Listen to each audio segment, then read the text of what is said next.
One thing that's really great about minimal tech music is you don't have to have a super strong musical theory background in order to create catchy tunes. But that is also something that can be a hindrance. It can be a challenge for a lot of people who are trying to make this type of music and create something that's still going to be really engaging for listeners and catchy to listen to. So my name is Kirk, aka Wait For Me, and this video is all about how you can utilize a new sample pack that I just came out with called Call and Response Grooves. Because one thing that we can focus on, if you're somebody who makes minimal tech, one thing that you can really focus on instead of worrying about scales and chords and melody and all that sort of stuff, you can just focus on the rhythm of your track, right? You can focus on the back and forth, the call and response, the question answer within your track in order to keep people engaged, to keep them connected to your track. So what I'm going to do is I'm going to go through the sample pack that I built and show you a little bit of how you might be able to use that. What I did was I just came up with a really kind of simple groove here. And this groove is actually really repetitive on purpose because what we want to do in this video is we want to take this groove and make it a little bit more catchy, make it a little less loopy with some of the tools that we have in the sample pack. There's a few different things that I've included in there. The main pieces of the sample pack are the calls and the responses, right? So what I went and did was I created for every letter in the alphabet a loop that was essentially a call to a corresponding response, right? So you can see up here you have call aardvark, which is this one. It's a little percussion call, is going to fit with this response aardvark here, right? So to show you how those fit together, let me just do two tracks here. You can see that they fit together rhythmically. Again, right here you have your call and then your response, which is in a different spot, but this is creating that question, and then the response right here, this is providing that answer to that question, right? So for every single letter in the alphabet, I've created different calls, different responses, and all of them correspond with each other. But what we'll cover here today in this video is how you can take things and like mix and match them and, you know, tweak things, resample things, get creative with this sort of stuff. So I can show you really kind of the potential behind this pack. So let's listen to a few of the sounds here. And by the way, it's bumblebee, crimson, all that sort of, these words have nothing to do with these actual sounds. It was just a random word generator for every letter in the alphabet. You can see this one's a little bit of like a vocal. This one's some percussion and like a bass hit. Again, some more percussion. A little bit of synthy stuff. Again, some more vocals. Disco style hit, right? So let's go to some of the responses.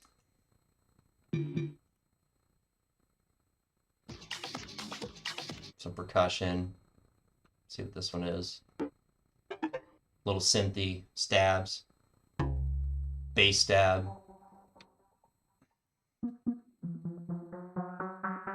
Some sampled synths.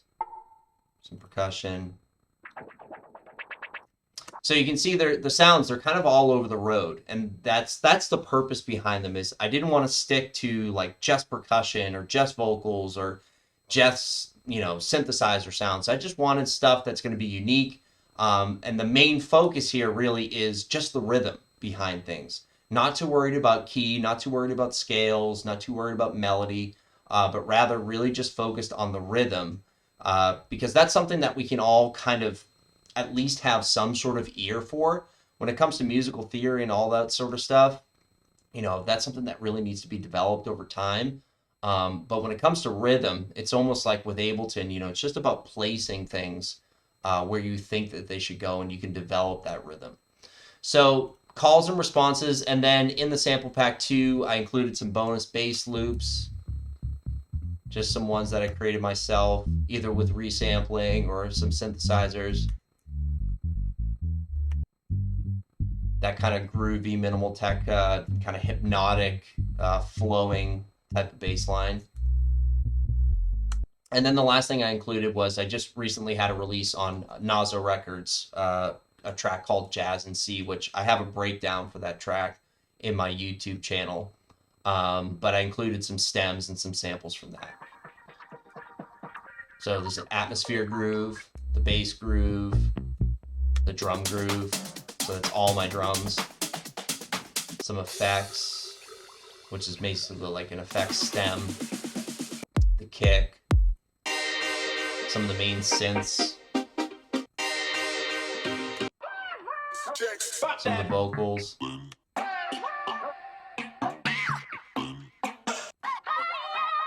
That main vocal that's in the breakdown if you're taking time to listen to the track. But so all that stuff is included in the sample pack. But let's get down to exactly what we're here to really do, which is how can you use these calls and responses. So let's take a listen to this quick groove that I built. I just built this out of loops. We're just going to use it kind of just as an example today. But again, the purpose behind this one is it's very loopy. It's very kind of repetitive. So what we're going to do with those calls and responses is we're going to help this groove become much less repetitive, help it become a lot more catchy.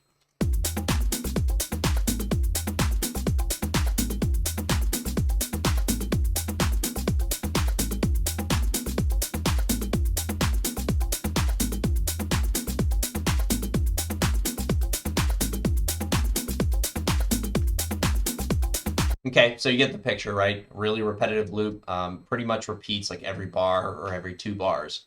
So first thing I would probably do is I'd probably toss this on, and then I'm going to start to audition maybe some calls to see if I can get some stuff that fits.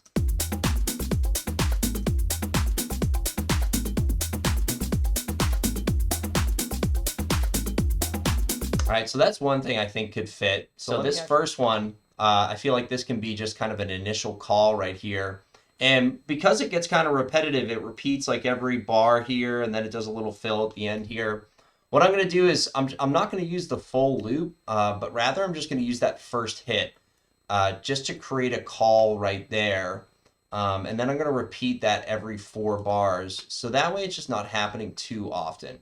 But what you'll notice is after I put this in and play it, when you add some sort of rhythmic element into your loop that is a quote-unquote call, it's automatically going to beg for a response, right? It's going to be asking for a response. It's going to be asking for an answer to the question. And you'll pick up on that. It's almost like it creates tension. And so that's one thing I typically like to tell my students when they're struggling with call and response. I say just take some sort of element and literally place it like at the beginning in the first bar of your loop. No matter where you place it, it's going to create some level of tension because it's just going to be a call that has no response, a question that has no answer. So let's roll over that.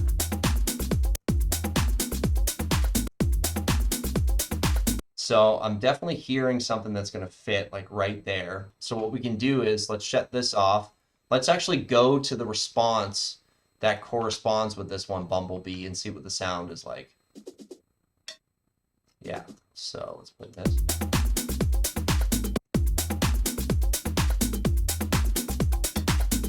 Yeah, so maybe we can just take that one little piece right here, use it as kind of like a little syncopated snare hit. Let's see how this sounds.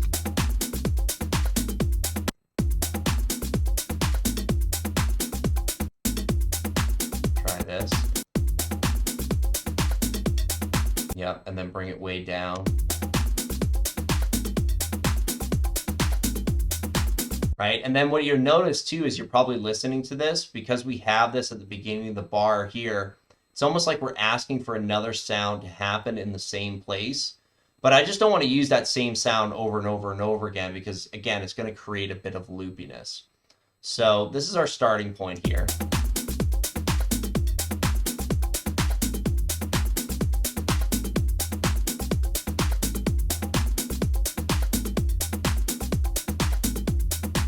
Let's go back to some calls and see if we can get some other kind of cool stuff.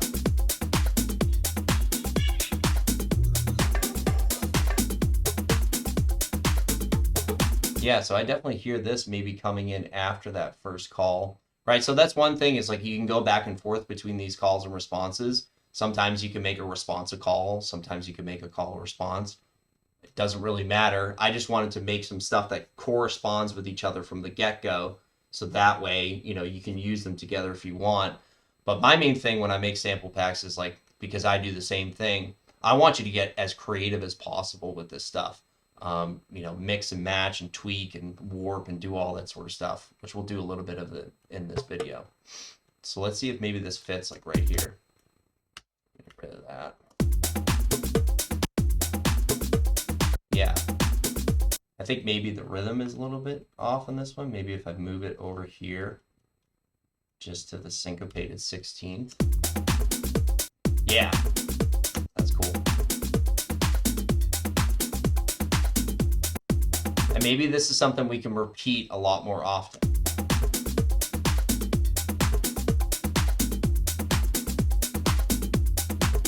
And right now, there's definitely, like if I were to take this over and copy it right there, there's definitely a sound that we need to put there. But again, I don't want to just repeat that because if I do that, it's just going to make the loop too repetitive. So I want a different sound right here, but I want it in the same spot. So what I like to do often is I'll duplicate that over, but then I'll press 0 on it with the start of it right there, just so I know where I need to basically put a different sound.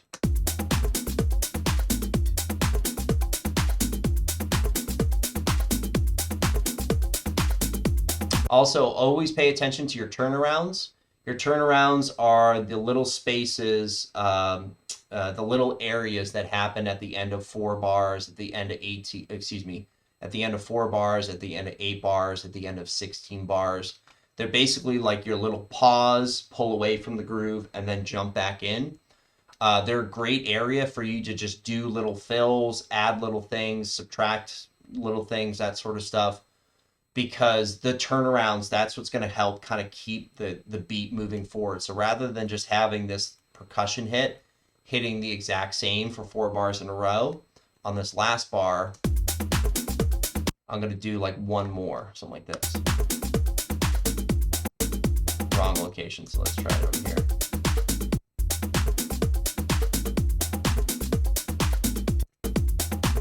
Right? And then also, you notice that all these are kind of the same pitch. So sometimes I just like to grab like the last 2 here, maybe pitch them up by 3, see how they sound. Sometimes it sounds goofy, but it's, it's minimal tech music, so you can often get away with, stuff that sounds a little bit silly or a little bit bizarre, a little bit off key. Rather than up, maybe let's go down 3. Maybe do this one down 3, this one back to its original pitch. Yeah, that's cool.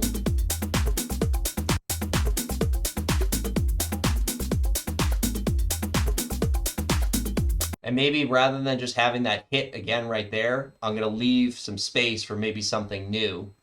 So this is going to be my loop here. Let me loop that over.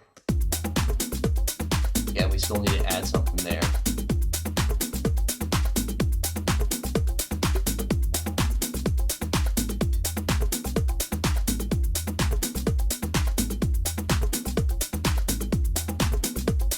Cool. So let's see if we can get some more stuff. I'll go through some more of the calls.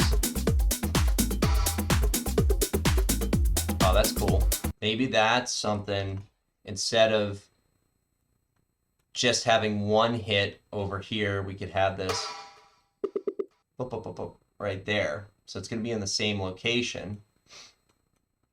We don't want it to hit at the same time as this other one right here. Let's subtract that, and let's see how this sounds.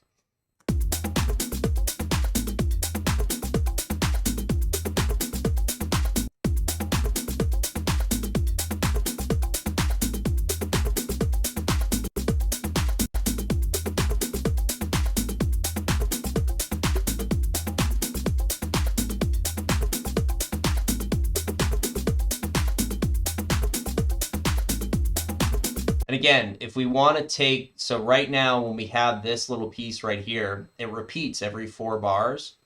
If we want to make this 4-bar loop into a 16-bar loop, all we really have to do is come in here, something like this, put 1 extra sound over here, just do something a little bit different, maybe on the 3rd time it repeats or on the 4th time it repeats. And so that means that instead of this repeating every 4 bars, if we do that little change in there, that means that this theme, this idea, this motif, it's actually going to repeat in full every 16 bars instead of every 4 bars. And so that's something that can really, really help this style of music stay interesting, right? And stay catchy. Because if you get things too loopy, it just gets too monotonous. And, you know, you'll just have audience members or listeners, you know, you'll have them kind of check out. Let's see what we have going.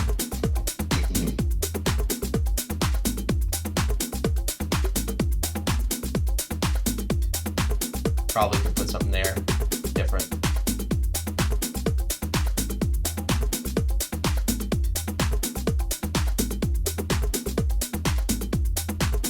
Let's see what we got in responses. Let's go into that folder and see if we can get anything cool.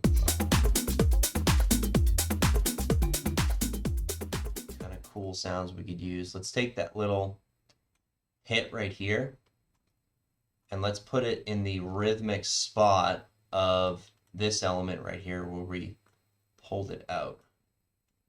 Take this one and this one. Let's see how that sounds.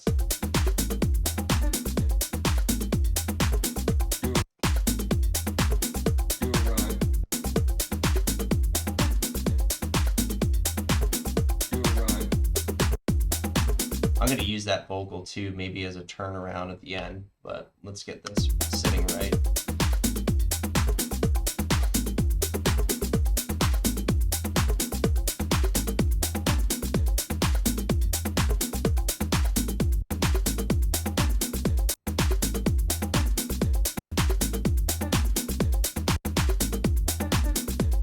Cool, yeah, that'll work. So even though it's not the exact same rhythm as before, you know, I've taken that original rhythmic idea that was made with this this call right here, call Eclipse. I've subtracted it. I'm putting something in its place, but I'm also doing a little bit of an addition to it, just because it was something I was hearing. It was something I was feeling like maybe just need a little bit more. So that's always great, like when you have a starting point, but then you can take that starting point and build off of it.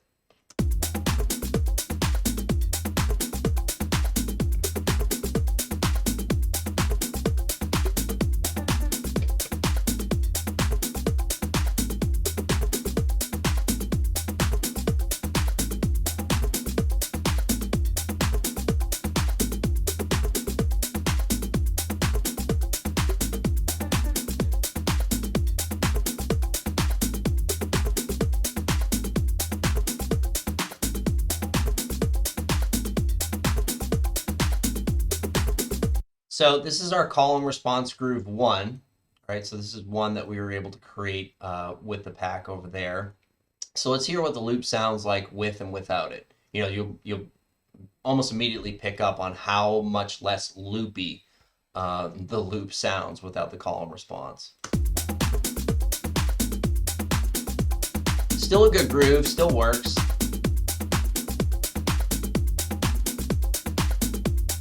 And now we bring back the call and response.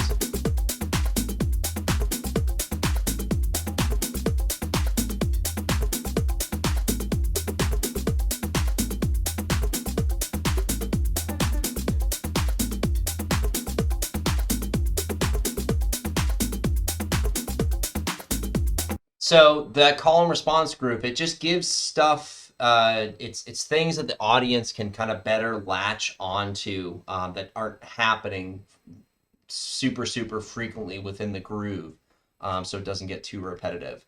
But let's mute that and let's see if we can build another call and response groove with these tools right here. So let me duplicate this over a couple times. Let's see, we'll make 4 tracks. Let's play this. Let's go down in the calls all the way to like the bottom.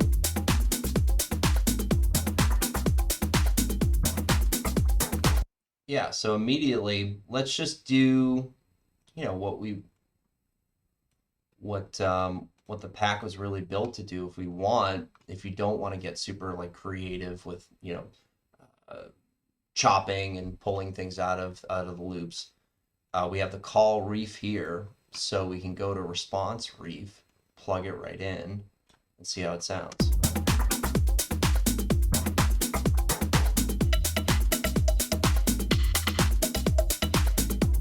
So a little bit loud. Let me just subtract it so it fits a little bit better in the mix.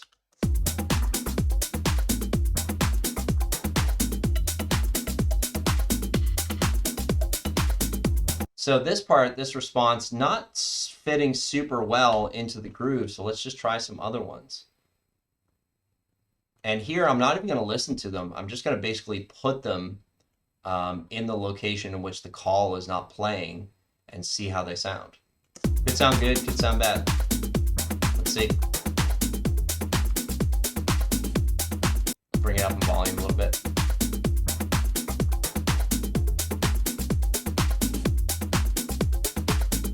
That actually sounds fucking awesome. Right? So we can use that.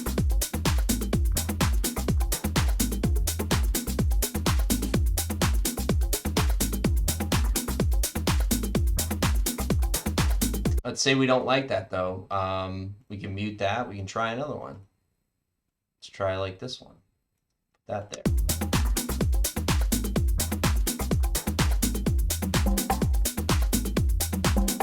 Right? And maybe we like that, but we don't want it to repeat twice. We can go back to this original idea. Maybe we'll drag this over here. And also this portion, there's nothing playing up there, so it'll probably fit pretty well there. Let's see how it sounds.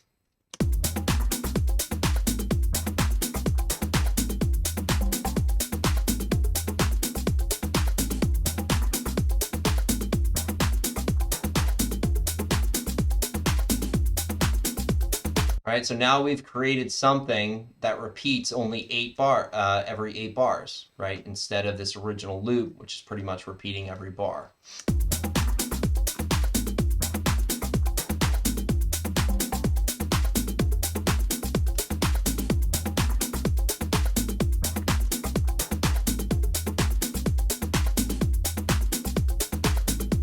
Right, so really quick, we've been able to take something that's very loopy sounding, jump into just a few of the different samples here, a few of the different ideas here in the call and response pack, and we've been able to create something that's just a lot more catchy, a lot more engaging, has a lot more going on. So if you want to take this even further, right, let's go back to the original groove that we built. Right, this is something that I like to do a lot with, you know, sounds that I already have in the track. So if I go and I make another track, I put it to resampling, I hit record, I solo this. I'm just going to record that call and response groove into a new track. Close that. So shit, resampling off. And so what we can do, let's say if we want to build like a quick build up to this, right? So I get rid of my kick. Say I bring my bass over here, right? And I'm going to filter out the low end of my bass. I'll use my transition rack over here to create a little bit of noise, a little bit of washout on the drums as it slowly goes towards the drop right here.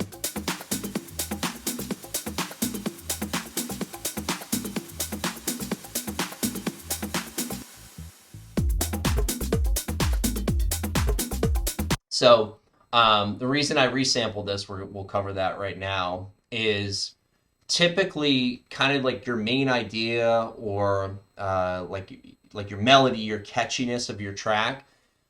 Within the breakdown, you wanna basically give your audience hints as to what's to come, right? But you don't want to give them the idea in full, because if I just took this right here, command copy, and then played it right here. If we listen to it from right here, you can hear all those percussion elements, the kind of main idea. So people have already heard it, they're used to it. And, you know, the track still works from that standpoint of, you know, we've done a little bit of build up, we've washed things out with some reverb, and then we go into here where the kick is in full, the bass is in full, and things are working. But if you're constantly giving people this idea, this percussion motif here, that thing is going to get very, very loopy, very kind of repetitive. So I like to resample it. And then I'm going to see if I can start doing some like really heavy affecting on it to get some ideas, some good resamples out of it. So first thing I want to do is probably create like some sort of pad. So what I'll do is I'll go into the resample. I'll listen for a sound that I like. Yeah, like this. I'll command copy it. I'm going to go down to my synths and music group just so we can stay a little bit organized. I'll copy that in there. If I grab, let's say, like, I like hybrid reverb a lot from Ableton. Just has really just like kind of powerful reverb sounds. I'm going to jack up the decay. This dry wet all the way.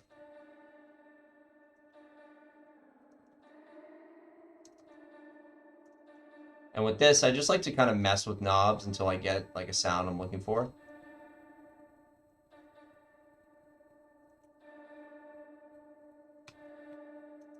And then we grab like an OTT. And then after that, do like a delay. But maybe something.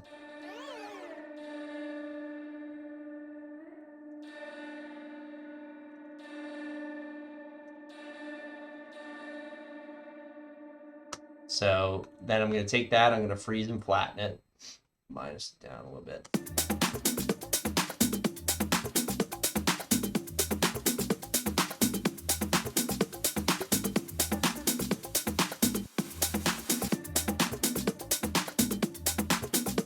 Another OTT. Just need to bring it up in volume. Overall volume. Average volume.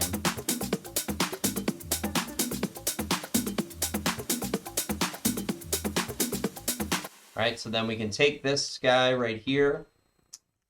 Let's do this. Let's grab like an echo. And I usually like to just kind of cycle through presets on the echo, see if I can get anything cool. Yeah, so that works. I'm going to take the track and I'm going to duplicate it. This one, I'm going to really bring it low in the mix. I'm going to take out any high end out of it.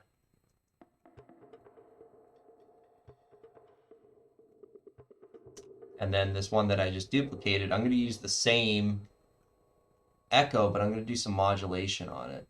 Maybe make it more of a... that type of thing, right? And then I can slowly bring up the feedback as we get closer towards the drop.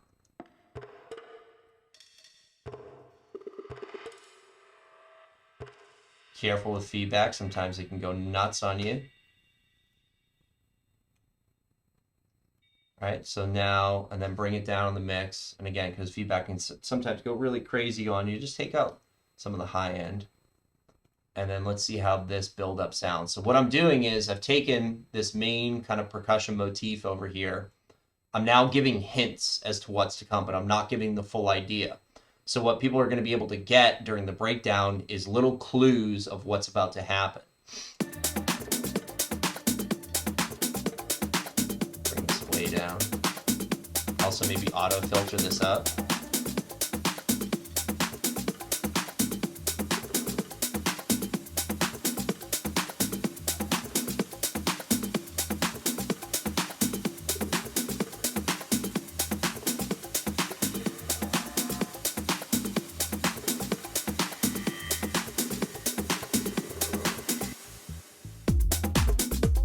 I think the feedback was going a little bit too hardcore.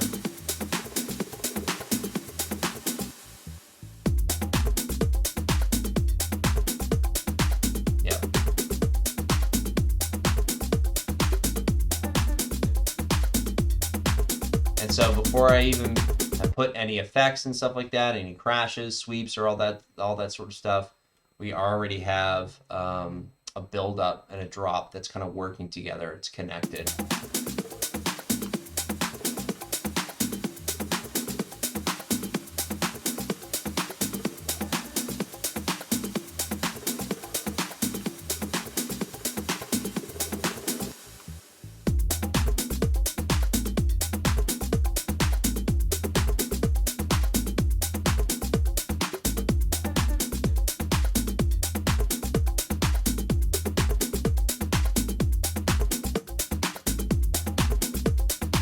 Cool.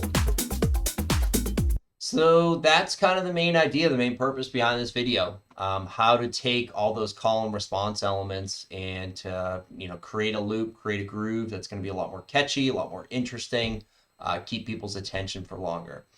So that pack, it's available on my site. I also have another pack that I released last month, breaky top loops. It's a bunch of breakbeat style top loops. And I should be releasing about a pack per month, every month. Just different concepts, different ideas, trying to do stuff that not a lot of other people are doing when it comes to sample packs. So if you feel like you could get some value from this pack, go ahead and visit my website and you'll be able to download it. I'll include the link in the description as well. Thanks a lot. Bye.